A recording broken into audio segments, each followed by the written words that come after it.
Hello, everybody. It is Thursday, September 11th, and welcome back to the Nick Watkins Show. I'm Nick Watkins, and let's get into it.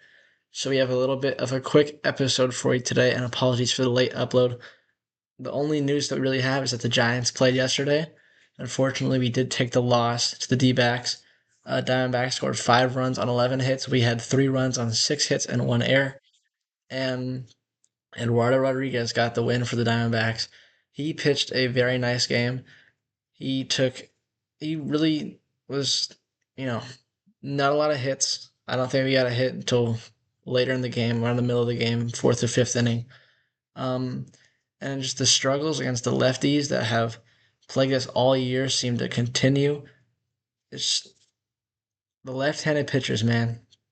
They always seem to get us. We always struggle against them, which is weird when you consider that Ramos, last year, Elliot Ramos had the second highest OPS in the majors against left-handed pitching behind only Aaron Judge. So it's very odd that that is the case this year. Most of our best hitters are righty. When you think about Willie and Chappie and Schmitty, even Devers is great against both sides. So that's kind of perplexing. I don't know why that is, but anytime there's a lefty on the mound, I don't feel very great about our offense. But when there's a righty on the mound, I do feel great. So hopefully we don't face many lefties throughout the remainder of the season. Um, Carson Seymour took the loss. He had a rough outing. Gave up 6 hits and 4 earned runs, threw only 1 1/3. And it was not a very good performance from him. It feels like every other game he'll have a bad one, which we can't really have when we're in a fighting to make the playoffs. And speaking of which, the Mets also lost yesterday. That's another loss for the Mets. They got thumped 11-3 by the Phillies, and they have lost 5 in a row. We are now 2 games back of the Mets. That's a little wild card update. And also the Reds, who have won 2 in a row. They are now tied with us at 74-72. 2 games back of the wild card. The Padres have lost their last two.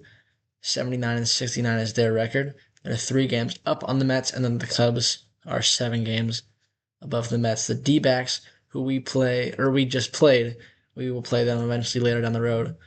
I think at the beginning of next week. They are 3.5 games back at 73-74. And then in terms of the NL West, we are 8 games back of the Dodgers, who we play, like I've been saying, 7 times. We play them tomorrow and on Saturday and Sunday.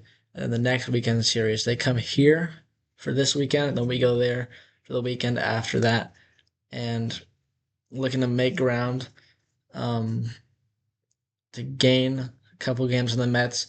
The Mets do play today. I don't know if the Reds play today. Let's take a look. The Reds do not play today, but the Mets do. And if the Mets lose this game, they will have been swept by Philadelphia. They will have lost 6 in a row, and we will be a game and a half back of them in the standings.